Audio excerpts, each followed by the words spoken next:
Friends, स्वागत है आप सभी का इरफान सर 79 यूट्यूब चैनल पर। बच्चों, आज की क्लास के अंदर हम कल्पित माध्य विधि से माध्य कैसे ज्ञात करते हैं वो सीखने वाले हैं। तो देखिए बच्चों, सबसे पहले जैसा कि आपको पता है कि कल्पित माध्य विधि के अंदर हमारे पास फॉर्मूला क्या है, पहले फॉर्मूला को देखना जरूरी है।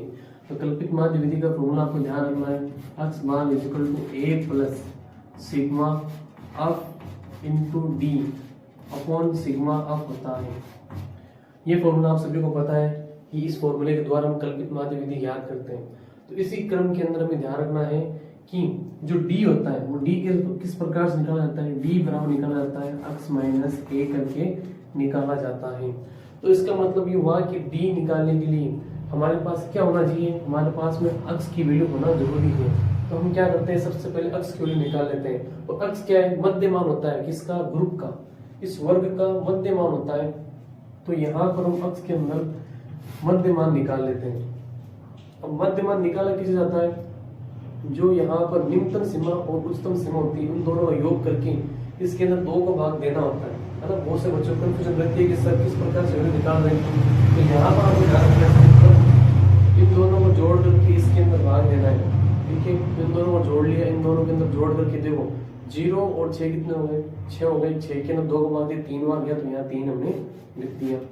फिर इन दोनों को जोड़ लिया, 6 और 10 कितने हो गए, 16। 16 के अंदर 2 को भाग दिया, 8 हो गए, तो यहाँ पर हमने 8 लिख दिया। इन दोनों को जोड़ लिया तो कितने हो गए, 24। 24 के अंदर हमने भाग दिया 2 का, तो कितने हो गए, यहाँ पर 12 हो गए। नेक्स्ट इन दोनों को हमने जोड़ा तो यहाँ पर कितने हो गए, देखो 20 और 14 कितने हो गए, 34। 34 के अंदर 2 को भाग दिया तो कितने हो गए, 17। तो हम यहाँ पर 17 लिख सकते हैं। फिर यहाँ इन दोनों को जोड़ा, दोनों को जोड़ने पर देखो यहाँ पर कितने हो रहे हैं, 48 हो रहे हैं। 20 इसके 28 के दोनों कितने हो, 48। 48 के अंदर 2 भाग दिए, कितने हो गए, 24 हो चुके हमारे पास। ये लो 24 हो गए। 24 होने के बाद इन दोनों को हमने जोड़ लिया। इन दोनों को जोड़ने के बाद देखो हमारे पास वैल्यू कितने आ रही है, तो इनको जोड़ लेते हैं। देखो ध्यान से देखो, इन दोनों के बीच में कौन सी वैल्यू हमारे पास रहने वाली है। तो इन दोनों को जोड़ते हैं तो 8 और 8 कितने, 16 का 6 हासिल का 1 और 3 और 2 कितना, 5 और 1 6। ठीक है, तो हमारे पास कितना आ गया, 66 आ गया। 66 के अंदर 2 को भाग दिया तो कितने बार गए, इसके अंदर 3 बार, इसमें भी गया हमारे पास 3 बार। तो यहाँ पर हमारे पास कितना आ गया, 33 आ चुका है। कितने आ गए, 33। अब इन दोनों के अंदर देखो 20 के अंदर क्या है, यहाँ पर साफ दिख रहा है कि इन दोनों के बीच में 39 ही है। ठीक है, 38 39 40 से आ रहा है, तो उनके बीच की वैल्यू क्या है, 39 रहने वाली है। और भी अगर हमको चेक करना है, चेक कर सकते हैं। यहाँ पर देखो उनको जोड़ लो, 8 और 0 कितना होगा, 8 और 3 और 7 कितने हो गए, 7। 78 के अंदर 2 को भाग दोगे तो हमारे पास कितने बच रहे हैं, 39 बचेंगे। कितने बचेंगे हमारे पास, देखो इसके अंदर ये 39 बच रहे हैं। देखो 2 को भाग दिया, इसके अंदर गया 3 बार, 18 बच गया। 18 के अंदर 2 को 9 बार गया, तो 39 हमारे पास बच चुके हैं। तो हम यहाँ पर लिख सकते हैं 39। ठीक है, अब इसके बाद में हमें क्या करना है, इसके बाद में हमें देखो हमें और क्या चाहिए, हमें a चाहिए। अब a क्या है, हमारे पास कल्पित मान होता है। क्या मान होता है, कल्पित मान होता है। और वो कल्पित मान कहाँ से लेते हैं, हम यहाँ पर इस अक्ष में से निकालते हैं। इस अक्ष में से हम क्या करते हैं, कल्पित मान निकालते हैं। कोई सी भी कल्पित वैल्यू आपको उसमें से ले लेनी है। आप कोई सी भी ले सकते हो, आप सबसे पहले वाली भी ले सकते हो, सेकंड वाली भी ले सकते हो, एकदम बीच वाली भी ले सकते हो। कोई सी भी आपको मन रहे तो आप कोई सी वैल्यू ले सकते हो, बस आपकी कैलकुलेशन और गुणा भाग सही रहना चाहिए। ठीक है, तो अभी यहाँ पर हम क्या कर रहे हैं, 17 को ले रहे हैं। ठीक है, तो हमारे पास में हम a क्या मान रहे हैं, 17 मान रहे हैं। तो मैंने यहाँ पर a क्या लिया, 17 लिया है। तो हम d कैसे निकालेंगे, हम d यहाँ पर निकालेंगे इस प्रकार से। ये d हमने यहाँ लिखा और d लिखने के बाद हमारे पास क्या होगा, d बराबर x माइनस a। ठीक है, तो अब यहाँ पर क्या करना है, x में से जैसे मान लो x हमारे पास कितना है, x हमारे पास तो ये पूरी वैल्यू है और x माइनस 17। ठीक है, तो अब यहाँ पर x में से 17 गया, तो जैसे मान लो x में से 17 गया तो हमारे पास कितने बच गए, 14 बच गए। तो माइनस के 14 ये बच गए। फिर वापस हमारे पास में यहाँ पर क्या हो जाएगा, इसके अंदर कि 17 में से फिर हमें 8 घटाने, कितने बच गए हमारे पास, 9। यहाँ पर माइनस के 9 बच गए। फिर 17 में से 12 गए, हमारे पास कितने बच गए, माइनस के 5 बच गए। कितने बच गए, 5 बच गए। फिर यहाँ पर 17 में से 17 गए, कितने बच गए, 0 बच गए। और फिर यहाँ 17 में से 24 गए, तो 17 में से 24 गए। तो देख लो 24 में 17 जा रहे हैं यहाँ पर। तो अब वैल्यू क्या रहेगी, सीधी चलने लग गई है। पहले हम क्या कर रहे थे, यहाँ पर ये वैल्यू क्या थी, 17 से छोटी थी, इसलिए माइनस के अंदर वैल्यू आ रही थी। तो अब यहाँ पर क्या है, ये संख्या टोटल संख्या है 17 से बड़ी है तो यहाँ पर वैल्यू जो आएगी वो प्लस के अंदर आएगी। तो यहाँ पर देखो अगर 24 में 17 घटाते हैं, ठीक है, तो 17 घटाते 3 ये और हमारे पास 4 ये, तो 7 बचेंगे हमारे पास। कितने बचेंगे?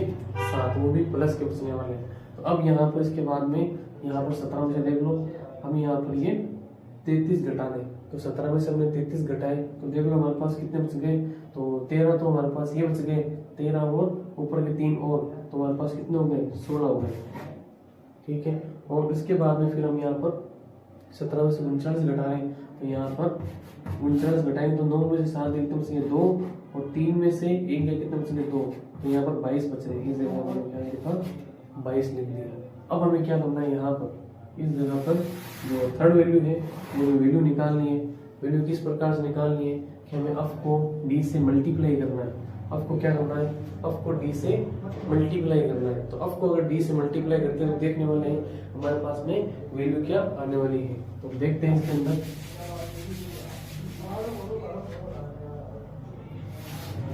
ये तो f को हमने मल्टीप्लाई किया d से, देखते हैं यहाँ पर। तो ये हमारे पास में f है, f कितना है? 11 है, और 11 को मैंने 14 से गुणा किया, तो देखो 14 का पावर में 10 बार बोलता हूँ तो कितने आते हैं हमारे पास में? 140 आते हैं। 140 फिर एक बार और आ गया तो कितने हो गए? 14 और जोड़ दिए 140 के अंदर, तो 150 और 154, तो माइनस के कितने आए हमारे पास? 154 आ गए।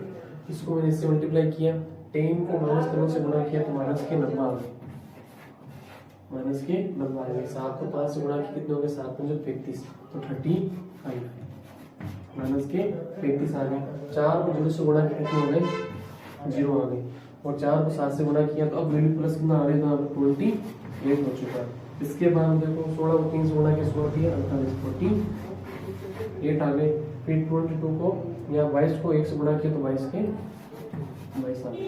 तो चेक कर लेते हैं ये वैल्यू कितने आ गए हमारे पास में। तो आप माइनस माइनस और अलग जोड़ना, तो 5 4 कितने हो गए? 9, ठीक है, और 9 और 5 कितने हो गए? 14, 14 और 3 कितने हो गए? 17, 17 का 7 हासिल का 1, तो कितने हो गए? 2, माइनस के 2 7 9।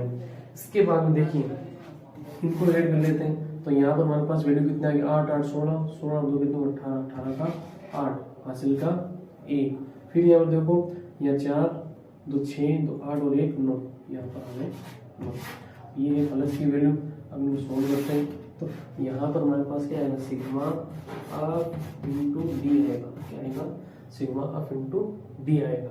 तो हमारे पास देख लो 9 में से 8 गए, कितना बच गया? 1, ये बच गया। फिर यहाँ पर 17 में से 9 घटाने, 27 में से 9 घटाने तो घटेगा नहीं, इसको उदाहरण 17 में से 9 घटाए कितने बच गए? 8 बच गए हमारे पास, कितने बच गए? 8 बच गए। फिर यहाँ पर 1 बच गया, तो 1 का 1, बड़ी संख्या किसकी? माइनस की, तो माइनस के 181 हमारे पास में आ चुकी है, ठीक है। ये सिग्मा अफ इंटू डी की वैल्यू आई है, किसकी आई है? सिग्मा अफ इंटू डी की वैल्यू आई है। इसके बाद में देखिए यहाँ पर हमें फॉर्मूले के अंदर क्या चाहिए? हमें यहाँ पर फॉर्मूले के अंदर सिग्मा अफ भी चाहिए, तो समीशन अफ भी चाहिए। समीशन अफ क्या है हमारे पास? हमको ऐड कर लेते हैं। तो देखिए यहाँ पर समीशन अफ, तो 10, ठीक है, 10 और 7 और 3 कितने हो गए? फिर 10, ठीक है, तो 10 और 10 कितने हो गए? 20, और 4 4 कितने हो गए? 8, ठीक है, 8 और 1 कितने हो गए? 9, 9 और ये 11 कितने हो गए? 20, ठीक है, 9 11 20, तो 20 20 कितने हो गए? 40। समीकरण आपकी वैल्यू कितनी आ गई हमारे पास में? 40 आ चुकी है। आप अगर 4 वजह से जोड़ लो कि 1 और 3 कितने हो गए? 4, 4 और 4 कितने हो गए? 8, 8 4 कितने हो गए? 12, 12 और 7 कितने हो गए? 19, ठीक है, 19 और 10 कितने? 29, 29 और 11 कितने हो गए? 40, तो हमने यहाँ पे 40 लिख दिए। तो इस प्रकार से हमारे पास में देखिए बच्चों क्या आ गया, हमारे पास में सिग्मा अफ की वैल्यू 40 आ गई, सिग्मा अफ इंटू डी की वैल्यू माइनस के 181 आ गई। अब हमारे पास में जो फॉर्मूला है माध्य बराबर, ठीक है, वो जो कल्पित माध्य है वो क्या है हमारे पास? x bar is equal to a plus sigma f into d upon sigma f है। तो उस वैल्यू को हमें इसके अंदर पुट अप करना है और हमारा आंसर निकल जाएगा। तो ये आपकी कल्पित माध्य विधि रहेगी इस प्रकार से। तो आगे सॉल्व करते हैं, इसके अंदर क्या रहने वाला है तो इधर ही कर लेते हैं। अगर आपने नोट नहीं किया है तो इसको नोट कर लो, क्योंकि ये सवाल अगर आप लिखते हो तो आपको और ज़्यादा सवाल समझने में आसानी होती है, ठीक है। तो यहाँ देखते हैं जो हमारे पास माध्य था, ठीक है, माध्य x bar equal to a plus sigma f into d upon sigma f. Questions को ज़्यादा हार्ड नहीं है, लेकिन आपको कैलकुलेशन का ध्यान रखना है, और जो प्रोसेस है वो 2-3 बार आप सवाल करोगे तो आप सीख जाओगे आराम से। तो यहाँ पर वीडियो को 2-3 बार देखोगे तो आपको ये पहले प्रोसेस समझ में आ जाए कि हाँ प्रोसेस के अंदर क्या क्या हो रहा है, उसके बाद हम देखेंगे। तो एक ही वीडियो हमने क्या मानी थी, आपको 17 मानी थी, तो यहाँ पर देते हैं 17 प्लस का प्लस अब इंटू डी हमारे पास में कितना है -181, तो ये 181 यहाँ पर लिखती है। समय सिग्मा ऑफ का मान कितना है 40, तो यहाँ पर लिख देते हैं 40। ठीक है, तो 17 प्लस माइनस माइनस इसका भाग इसके अंदर देना है। ठीक है, तो इसका भाग इसके अंदर देना है, तो देखो आराम से मैं आपको भाग देकर भी दिखा देता हूँ किस प्रकार से भाग देने वाले। अगर किसी बच्चों को भाग समझ नहीं आ रहा है तो भाग देकर भी दिखा देते हैं कि सर किस प्रकार से भाग पॉइंटों के अंदर हमारे पास देने वाला है। तो 181 में आपको इसे लिखना है। ठीक है, 40 की टेबल बोलनी है, तो अनुमान के आधार पर आप क्या करना है, लगभग आपको कितना बोलना पड़ेगा, 4 बार बोलना पड़ेगा। 4 बार बोलोगे, 4 बार में देखो 0 का 0 और 4 चौक 16 160। इससे अगर ज़्यादा होते हो 200 जाएगा, और 200 इससे बड़ी संख्या होती है। तो अब यहाँ पर अगर मैं इसमें से इसको घटाऊँ तो यहाँ हो गया हमारे पास 1 का 1 आ गया। ठीक है, और यहाँ पर 8 में से 6 के बस कितने 2, तो हमने लिख दिया। अब इसका भाग इसके अंदर नहीं जा रहा है, तो यहाँ पर हम लिखने वाले पॉइंट लगाने वाले और यहाँ लगाने वाले 0।